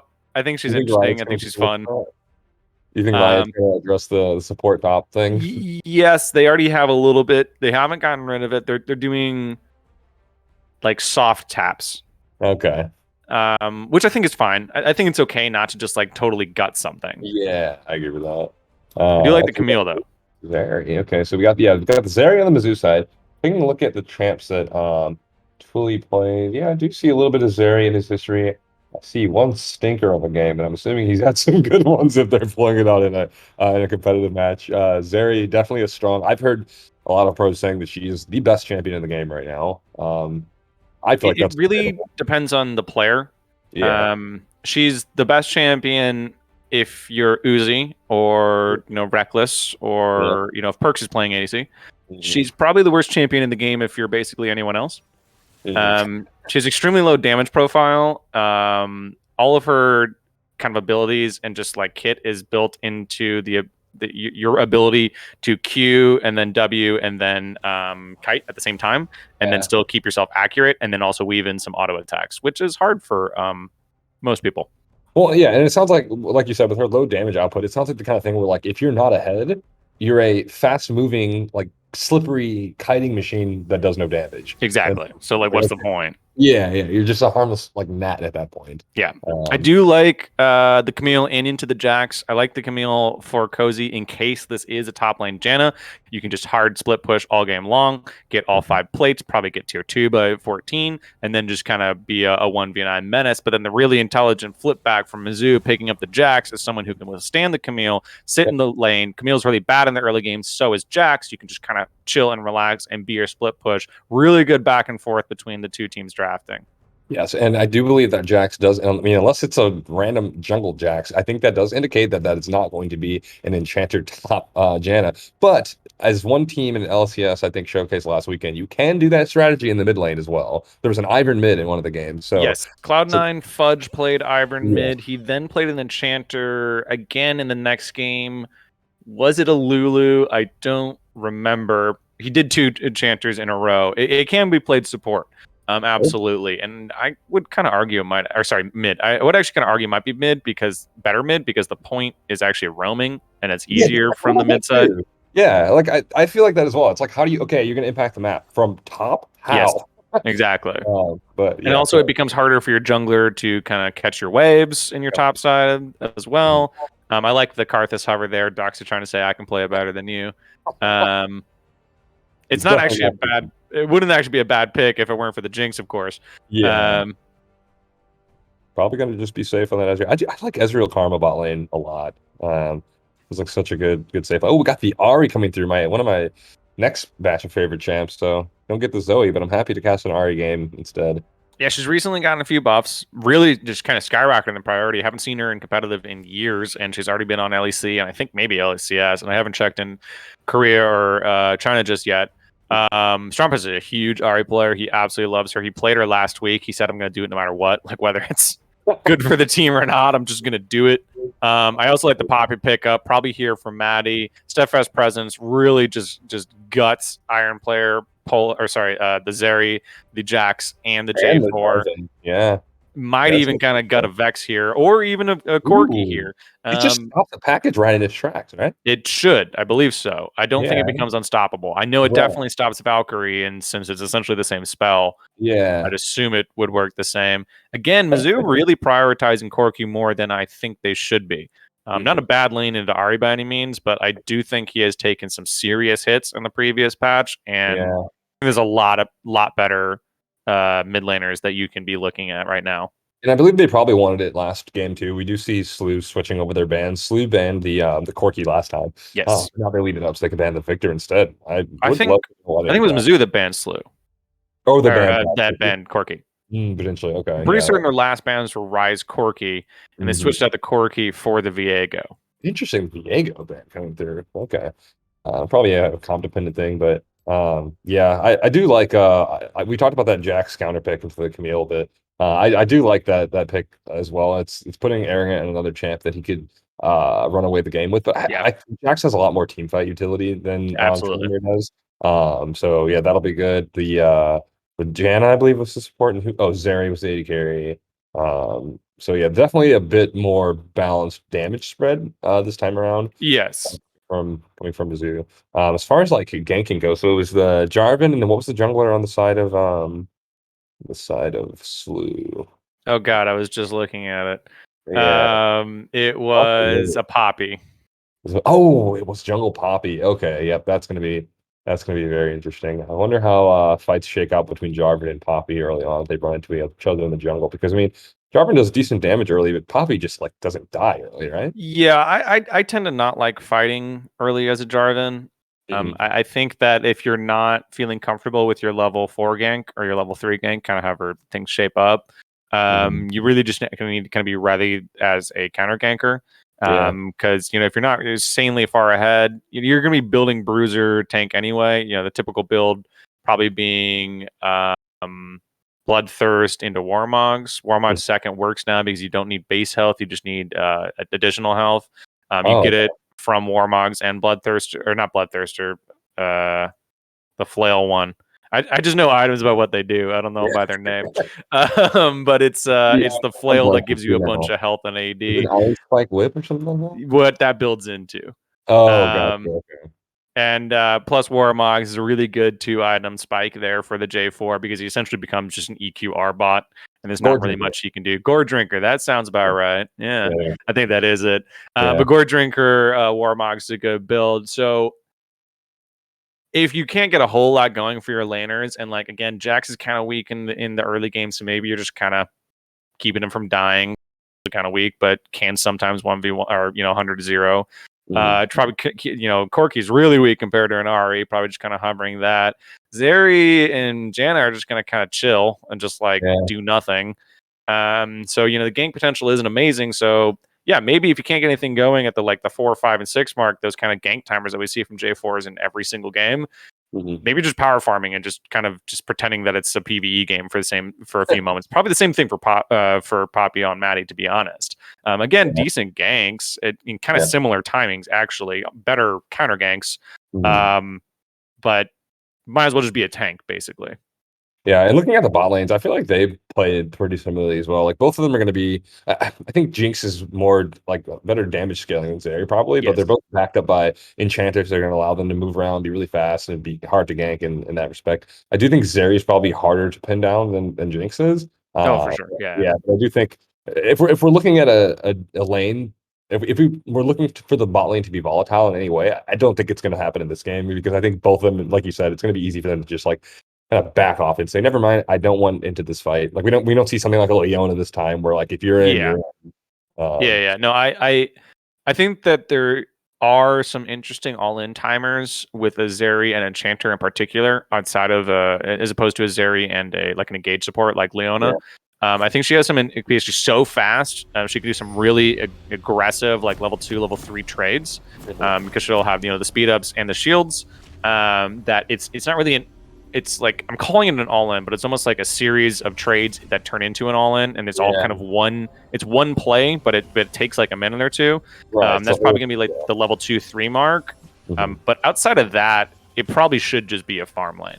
So how is Zeri's oh, sorry, the little team chat kind of cracking me up there. The didn't ask. That's a 2018 meme, I'm pretty sure, or 2019. Whenever Broken Blade was on TSM.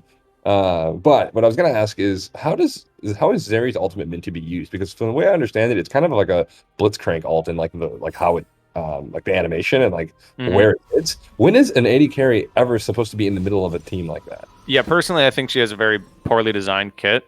Yeah. I think the kit and I think the pieces of the kit are fun. I think they're interesting.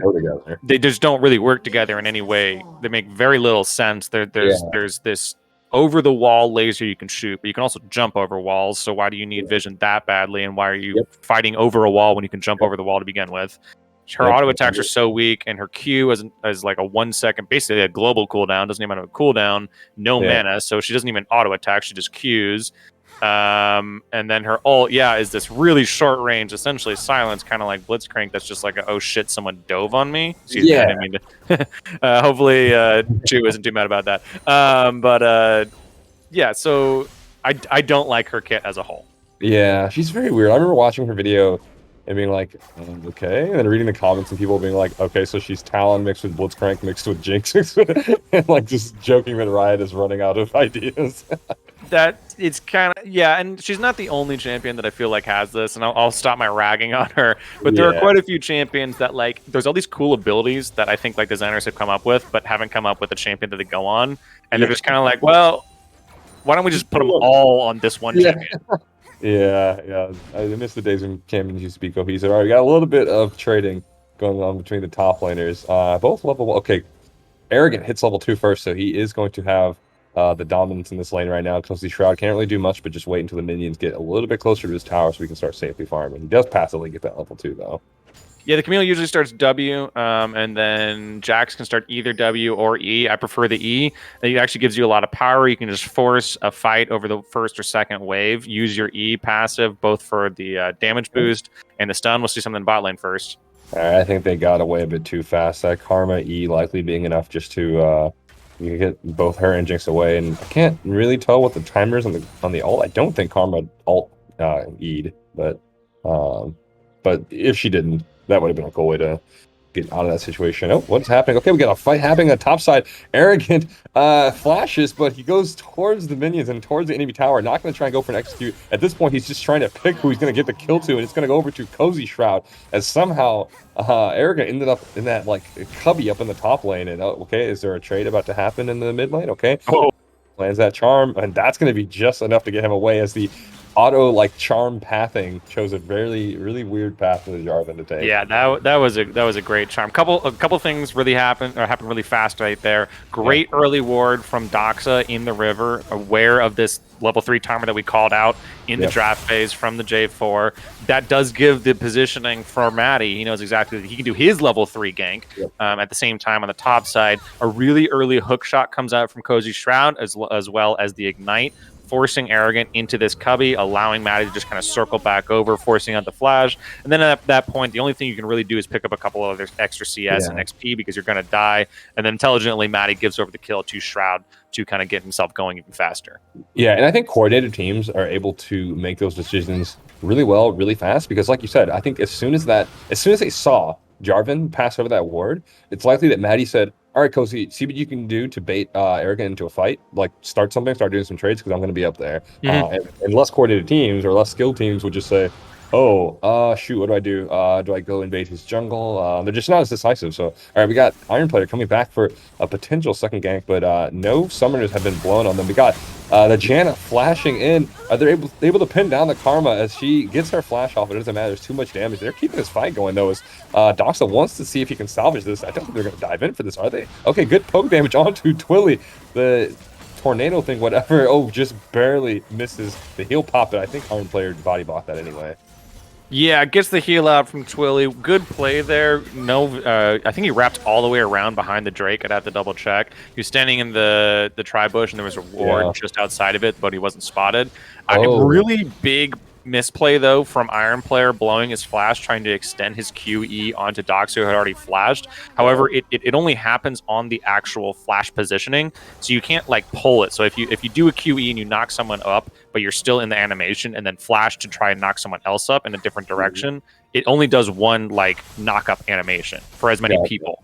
And he tried to kind of cheese it out where he knocked up Tsum flashes after Doxa does, and then Iron Player flashes onto Doxa, but it doesn't really work that way, unfortunately. So it kind of a waste of a flash there, because it could be like a re-engagement here onto Doxa. And this is exactly what we're asking for.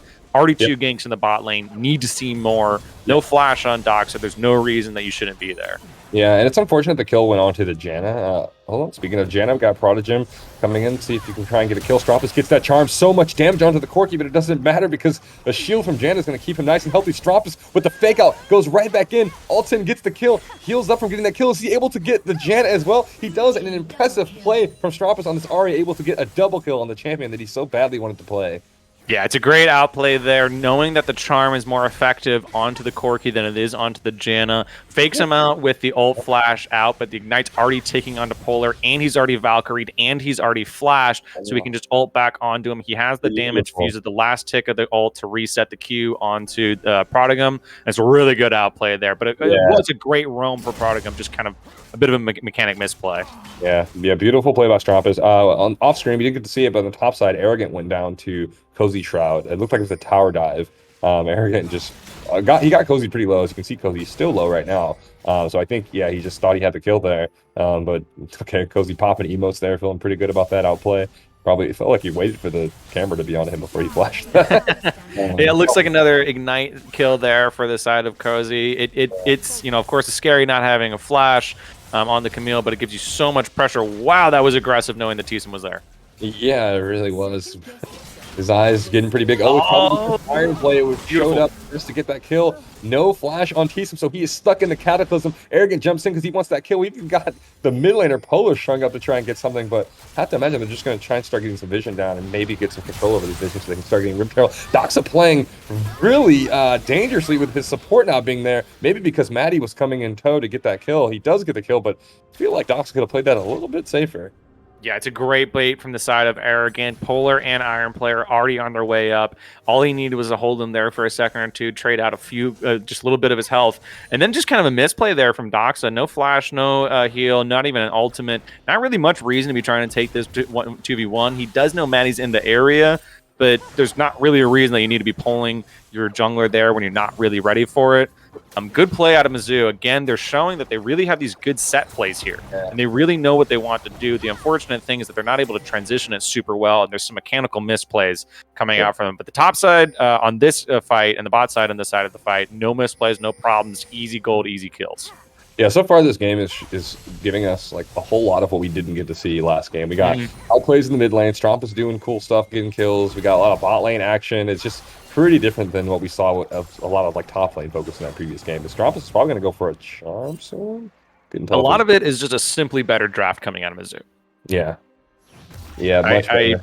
I have a lot of problems with the game one draft. I think that they played it out just fine. I think they had a plan. I think it's okay. But at the end of the day, it really was not a super effective draft that particularly mostly just got outdrafted. I think if you can just kind of blind that draft, it's going to work out pretty well. But, you know, in a competitive environment, when you have coaches kind of able to see this coming and players who are really experienced on the entire side of SLU with just tons of experience between all the players, it's a bit easy to kind of walk your way out of that.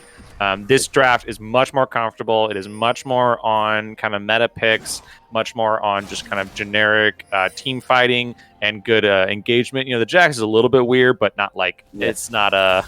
It wasn't too much of a tunnel. Like it was definitely a counter pick. Okay, we got Maddie flashing into the pop, pins him against the wall, and he even wastes his own flash trying to get out of there. That's going to be the kill. Going over to Cozy, I believe, who is now 3. Actually, I didn't see who did get that kill, but he's 3-1 now. He's looking pretty strong, despite the fact that this Jax is a soft counter pick.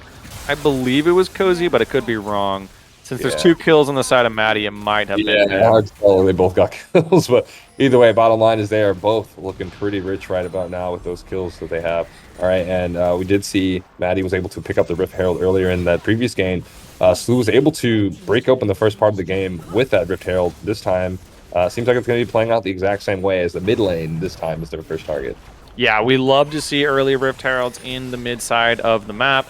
Obviously, just getting the gold from the plates in general is great, but the amount of pressure that you can get from the mid side of the map, the amount of vision into the red quadrant and the blue quadrant that you get from no mid tier 1 on the enemy team is so immense and so oppressive that you can start taking dragons with impunity as they are just starting right now. Yeah, and we're also seeing like the way that in high level games play out. A single mistake can just lead to so much of a domino effect, because it may not seem like it because Polar's been playing fine, but because of how much pressure Strompus has been able to put down in the mid lane, that Rift Herald went mid immediately. They were like, all right, we're dropping that here, and because of that, they were able to put so much of a hole in that mid lane, which is a very important place to like dive deep in like that. Because of that, this game's kind of blown open in SLU's favor, all off of Strompus playing really well in that mid lane. Yeah, it becomes an absolute razor wire. The only bad thing that Polar has done this entire game is Wing about 2 seconds too early. Yep, that's exactly the worst thing he's done this entire game, and because of it, a double kill went over to his enemy mid laner. The entire the Rift Herald went down to his enemy jungler, and the entire first Drake went over to the enemy team. Really well played by Cozy, completely dodging out the Jack stun by popping the Camille ultimate just when the stun was going off, and make it even better, Maddie was there to help. Another kill going over to Arrogant, who is now 1-4, looking quite different from that previous game, and Strompus once again with another 1v1 kill against his opponent mid laner. Yeah, decent play there from Polar. He flashes away from the root, but there's not really a whole lot he can do. There's still, well, actually, there's 2 charges left. Oh, okay, yep, Strompus getting dived down, but I feel like with Maddie right around the corner, and so is Decent, I think this is a gank they shouldn't have gone for. Pops the Cataclysm just to trap them in and get away. It does look like Strompus somehow dies. Prodigy with the, was that a flash ult? Perhaps just to get away, I guess. Again, Cozy gets that top tower. A lot of gold going into SLU's pockets right now. Yeah, very aggressive over at the side of Mizzou. It, of course, works out, but I think it was a bit of a misunderstanding of positioning of Tsum and Maddie, especially because we can see that this vision has gone even just like way more out of control than it had last game because of how early this mid lane tower has gone down. There's already complete control over the red side quadrant. Tsum and Maddie can be wherever they want in this side of the jungle, and because of it, they were able to get in the mid lane. Yes, it does work out. Iron Player gets himself out with a kill, but a little bit unnecessary of a fight there. Yeah, I think they were really sure that Maddie and Thiessen were going to reset or something. Well, they probably didn't know Thiessen was there at all, but I think they I think so. more so thought Maddie was gonna just reset after that. Okay, pepper some damage on the polar, but just a little jinx, not going to do too much. Um, Yeah, but this does mean more gold onto the side of Doxa, who really doesn't deserve it. He was getting kind of bullied here in the early sides of the game. Iron Player unfortunately kind of pulled off the gas pedal a little bit. The flash is back up, the heal is up. Dox has gotten 3 levels since the last time he's had really actually any interaction. He got a level 5 the last time. He's now gotten 3 plates. At least one of them has been solo.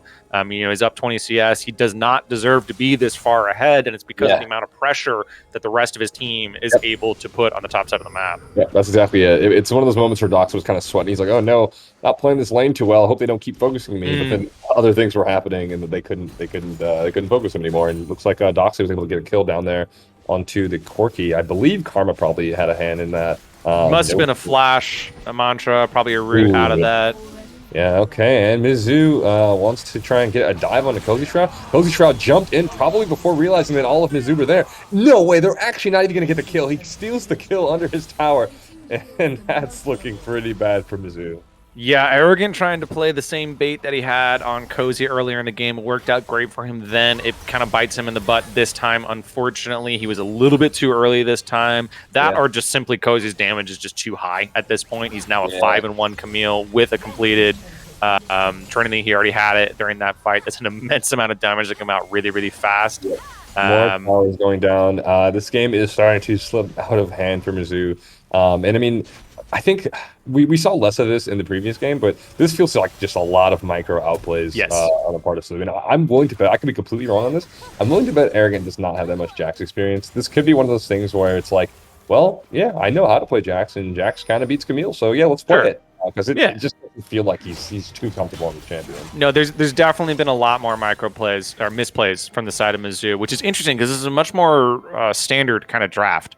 There's the mispositioning flash with J4. There's a bit of mispositioning with the W on Corki. Jax just kind of Arrogant not just not really knowing the Jax matchup as well. Calling his jungler probably a little bit more than he needs to. Which then kind of screws Twilly and Prodigam over. It's interesting. What would seem like a standard draft is much less comfortable for the side of Mizzou, which would make me kind of worried.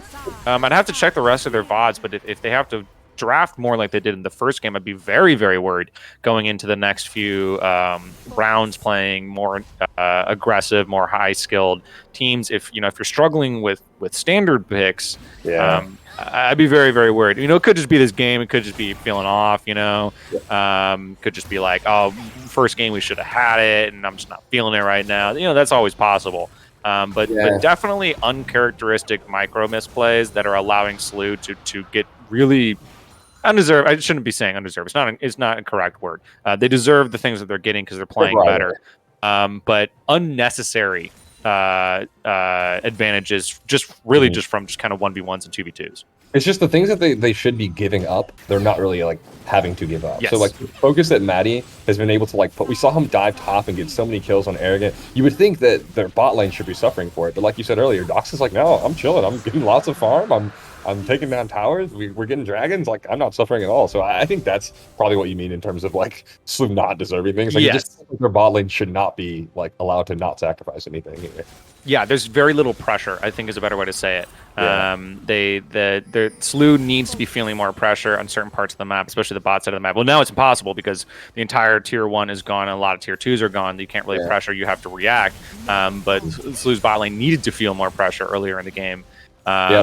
And I think with the comp that Mizzou has now, I do think it's going to be harder for them to mount a comeback in this game than it would have been in the previous game. They don't have the scaling Victor. They don't have scaling Karthus. I don't really know how well Zeri scales, but I don't think Corki's that much of a scaler. Corki's an incredible scaler. Oh, yeah. He's probably the best scaler in the game right now, except for maybe Camille. Zeri's okay. J4 is just kind of a tank, and Jax actually does scale quite well, but he shouldn't be building for that too much. He does have the Bork for the 1v1, but this point in the game, he is not a 1v1er anymore. He's a team fighter. So the scaling kind of gets gimped a little bit because of the build. I'd be very upset to see him pick out a really, really intense 1v1 mythic coming in for his second item. That Yeah. kind of would be, to me, just throwing in the towel in reality. Same thing kind of from Iron Player. You know, if he's not playing to a full tank item, ideally the Warmogs like we called out in draft, it also kind of just feels like he's throwing in the towel. I don't think they're going to. I'm just saying, you know, it's a possibility. Yeah, team's looking really squishy actually now with the items that I'm seeing that they have. I mean, I know Gordjigger's more of like a bruiser item, not necessarily full damage, but yeah, like you said, it would be nice to see like Warmogs or something to just keep him alive. Yeah, he's pretty low on gold. Whoa. Ooh! Okay, the ultimate from Camille actually chases Polar out of that Valkyrie, so it didn't matter. I wonder if that was like lucky. That couldn't have been a reaction. I think that was just unlucky timing. Or lucky if you look at it from the side of Cozy. Yeah, I'm not certain what he saw. Very low. Okay, the stun, Arrogant. Okay, that was actually really well played, but unfortunately doesn't get the kill on the Strompus anyway. Twilly jumps the wrong way, gets that ultimate, and Strompus is going to be just fine. Karma showing up just in time. Doxa steals the kill off of Projum last second. Iron Player is able to ult in and get something off of Strompus. Finally, a shutdown coming through, but he probably gave up his life with that positioning. He should have EQ back up in a second or two. Oh, it gets canceled by Maddie the last second. That's both flash. Flash, and the Jinx ultimate puts him low enough. Okay, and Maddie comes in. He is not going to do too much damage, but once again, position to stun him against the wall. He does. You saw how the move speed allowed Maddie to get in just the right position to pin Jarvan against that wall and stun him. And I'm just realizing, Poppy is also a solid counterpick into Jarvan too, right? Oh, absolutely. But just also pinning him into his own Cataclysm. Yeah, no, Poppy is extremely strong at J4. She's just a good jungler in general right now. Yeah. She's good into the Zeri. She's good into, of course, J4, as you mentioned. Also Jax, also Corki. Really, really good. I think it was the last pick. I'm pretty certain it was the last pick coming out of Slew. It definitely is 4. Okay, and Arrogant, yeah, we do see him not able to pull off those 1v1s he probably wanted to. I mean, 1-7 to 7-1. Hard to say that was a surprise. Yeah, unfortunately, not the same game that we saw out of Arrogant from the first game. Even despite having about the same amount of pressure from his jungler, he's not able to get off what he wanted or what he was able to in the previous game. Could be nerves, could be champions, could be, we don't really know what it is, but unfortunately almost a reversal of his KDA in the previous game. And so now what I wanted him to do in the previous game, he's going to have to do even harder, even faster now, which is slow this game down, get some split pushing in, but not so much that he's out of position and be ready for his team. But with Strompus standing in the wings like this, it's going to be really hard to do. Yeah, even gets the Everfrost stun now, but with so much support on the side of Twilly. Wait, why was Twilly so like beefy just then? Oh, he's got some health items. What's he building there? Probably Titanic Hydra. Oh, what does Zeri build Titanic Hydra? I normally is Ravenous, but I think we're gonna be this far behind. Titanic is just fine. I didn't know she built either of the Hydras. Yeah, as soon as I saw that full Ari combo go through and Zeri didn't die, I was like, all right, something fishy's going on with those items. That is not a standard glass cannon 80k. Yeah. There's no Ignite coming out of Strompus, no ult, but at the same time, he can 70% an ADC basically for free. Yeah. And that means, therefore, that Arrogant has to pull out. He can't do this split pushing. He has to only go a little bit forward and then pull back because his ADC is in so much trouble. Cozy then can push his wave back in. And it's really a hard place for particularly the Mizzou top laner, but the entire Mizzou lineup is that they basically have to be 4 or 5 stack for the rest of the game when they really shouldn't be or can't be at this point. Yeah, it looks like Slew wants to resort to more of a split push style at this point. We did see more team fighting last game, but with how far ahead this Camille is, she really can just stay in her own lane and do her own thing, and Mizzou has to send more than one person to deal with her, and that just means they cede the rest of the map to Slew. Yeah, I would like to see Strompus on the top side of the map right now. Especially since these waves are relatively close to stacking and they can have all 3 at the same time. Now that bot lane's gone, Cozy can just go pick it up, get this third inhib pretty easily. I think that this maybe could have been a bit of an end angle here if they did have the third wave in the top side stacked up.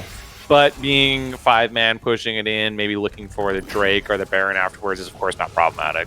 Yeah, and I think with the way Strompus has been playing, I think he wants some kills. So I have to imagine I'm going to stay pushed up and try and charm somebody into my team. But I completely agree with you. That definitely would have been a better position. But all right, Poppy is winding up that ultimate, is able to get a hit onto the Corki. Probably just send him. Okay, no package. I was going to say probably send him back to pick up his package just in time, but no. Okay, we got Strompus going in. Cozy also diving into the ultimate from Janna, able to push everyone back. All right, they stay alive, but it doesn't matter. Their inhibitor is completely exposed right now. That's going to be the third inhibitor going down. And with this low HP, I don't think Slu's going to want to stick around after this. They'll probably go home and reset once they get this down. It's an incredible ultimate from Prodigy. Probably just saved the entire game there. Okay. His team was wiped. Absolutely. Yeah. A great oh, this is bad. Uh-oh. Okay, Arrogant takes that Hex Gate into the team. He is able to get a really big stun, but I don't think he meant for that to play out that way. Iron Player jumps in. Okay, they're able to interrupt this retreat from Slu as Cozy Shroud now stuck in Zonya's. Flu needs to back off. Tisa now has to flash away, or she's in too much danger. Zonya's from there. Poppy still hasn't gotten the hell out of there. And now Prodigy, no, the Zeri able to get a double kill on the Karma. And Slu actually ends up not getting away safely. Is this going to be the Baron turn from Mizzou? Definitely a Baron here for the side of Mizzou, but there is a huge amount of minions in their base right now. They're probably going to lose a turret. They are losing a Nexus turret right now. They are going to get the Baron, unless Doxa can somehow steal it with the ultimate, but it should definitely go to the side of Mizzou. Well, yeah, I say that. It's going down really slowly. Yeah, Doxa's thinking about, yeah, I think Doxa could come in and put some good damage on them with those Jinx rockets, but okay, Manny not able to pop anyway. That ultimate cooldown is really low. Oh, they need to get out of here. Okay, yep, Arrogant pinned against the wall. He is stunned, and Iron Player jumps in. He's on top of the AD carry. We got a teleport coming through, and the ult comes through not to execute the Baron, but to kill off more. And this Baron went down a bit too slowly. They needed more damage. No. They needed Corki to stay home and clean up the minions. There was nothing Mizzou could really do in that situation. A good turn on to Baron, but also an even better response by Slu, and that might just be the game. Oh, it is game. GG's in the chat. Such a good play from Mizzou turns into an absolute grief. They were doing so little damage onto the Baron. Zeri does absolutely no damage to objectives.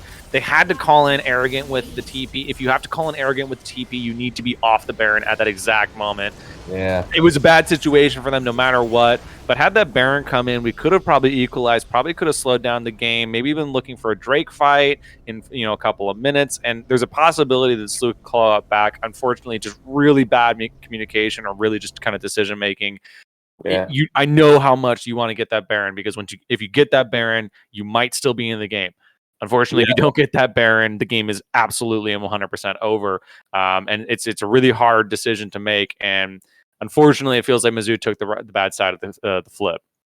Yeah, that was a very exciting last 5 minutes of that game. And, there's just a lot of different team decisions that made things very exciting there. And I think part of it, I think the first thing we saw, well, aside from the really good disengage by the Janna, it just felt like the retreat was very staggered by Slu. Yes, we saw almost the entire team was out of the base, but then Doxa moved forward and started trying to get some hits on. And because of how staggered their exit was, Arrogant was able to take that Hex Gate, move in, get followed up by his team, and then Slu was just in a weird situation. Do we stay? Do we fight? Do we leave? And they got started slowly getting picked off. And at that point, I don't know, was that Hex Gate? That wasn't an accident then by Arrogant, was it? It looked a little scary. Yeah. I was worried about it. But clearly it was a good idea. He knew exactly what was going to happen. It gives them the potential for the Baron. I was going to say gives them the Baron. So it was actually a really good play from Arrogant, but I was kind of scared at first, to be fair. Yeah, and it's one of those things where it's hard to look that far ahead and say, okay, we do this, we can probably get the Baron. Oh, guys, we don't have enough damage for this. Maybe we can't get out of my face. Maybe we can't get the Baron. But yeah, so I mean, I think, what do you think could have been different about that fight that would have, not the fight, but the Baron take that would have made them get it more easily? Was it that Corki had to be there? A different I think you swap out the Jax for the Corki. I think, or just take it anyway. I mean, just sack the tower. The tower's already dead. Or swap out the Corki, I think helps. But I think if you have to pull in a fourth player, especially from a TP, that means you can't be on the Baron. So I think if you test it out with 3 men with the Zeri, the Janna, and the J4, and you're at 80% of the Baron after 10 seconds or something like that, that just means the play's over. It's just done. How poorly they were they were damaging it. Yeah, they should have called it off and said we can't get this. Especially with Doxa sticking around, which ended up being definitely the right move by him. At first I was like, Doxa's gonna grief this. He's gonna dive in, he's gonna pick off, but the whole team, they showed up just in time. Yeah, the map played against them a little bit. Maddie got a reset off, but then with the Hex Gate, he was back with Doxa very rapidly, faster than he should have been. If it weren't for the Hex Gates, I think that's part of another thing that maybe Mizzou wasn't anticipating, despite having just had a great Hexgate play, they kind of forgot Yeah, how fast the reset from SLU can be. yeah. They were like, "Oh, Um, wait, those guys have hex gates too. Shoot." yeah, exactly. Uh-huh. But I think it was a good look from the team. I think it was also a good play, saying, "Hey, we get to the Baron." It's just you're right. Once you're thinking a minute ahead, it's hard to start thinking a minute ahead plus damage output a minute ahead. So that's just kind of that at that point you just need to kind of adapt on the fly. Yeah. Um, I mean, this is triple inhib, of course, tons of minions going in. Someone had to go back. I don't think the game plays out too differently, Mhm. but I do think there's 5 or 6 more minutes. I think we're still in gameplay right now. I think there's probably 3 Drakes for the side of SLU, and they're probably now looking to reset on one of like the bot lane inhib would probably keep coming up. Look for the kill there. Yeah, it's crazy to think. It's crazy to think how less close that game two was, despite the fact that it still felt like Mizzou were very much like mentally in it and like Oh yeah, making conscious decisions, not like losing their minds, like not like doing anything stupid and crazy. They were playing well, but yeah. it was just really capitalizing on things. Yeah, And and I think that's a good word. Capitalization is a really, really good word. That there was some small mistakes out of Mizzou that maybe checking over the bod they might have had in the first game as well. But in this game, SLU really took them and ran with them very, very hard, and these small mistakes became really, really rapidly out of control. And it's interestingly enough, the second game was much more of a stomp. It really was a stomp, except for those kind of last few minutes when things got a yeah, little hectic. Whereas the first game, Mizzou was really in it, really looking good, making good decisions. And so I like their decision. I like the decision making. I like how the team plays. I'm interested to see more out of them. I think a lot of it just kind of comes down to experience at the end of the day. Is that, as I mentioned, as I called out the first game, this is the first time that we've seen any of these teams play this late in the game. yeah, Um, yeah. We'd never seen them transition out of mid game before. Yeah. To close out the day, Cozy said he wasn't worried whatsoever about this. I kind of joked with him if you'd ever get a collie, it's like, no, they're not going to leave a collie open. It'll be fine. But it's not. We're going to still smash them. It's not going to be a problem. 2-0 with pretty good game times and pretty good KDA. Sounds like a smash for me. And of course, it was Cozy that really won the game in the first game, Oh, despite being so far behind. His Aatrox play and the Drake, easy win from there. Really impressed to see the SLU guys do this weekend. yep, they did fantastic. And as we mentioned first, it will be Mizzou walking away with their first Mhm. loss this season. They're now 3-1. SLU sitting at 4-0. They were the ones able to keep their undefeated record intact. So yeah, that's going to be it for the games and it from us. Thank you so much for watching, guys. For those of you watching the oh, my cat decides to make an appearance right at the end. For those of you watching the Super Bowl tomorrow, I said Super Bowl. If you're watching that too, enjoy that. And yeah, that'll be it from us. Thanks for watching and see you guys next time.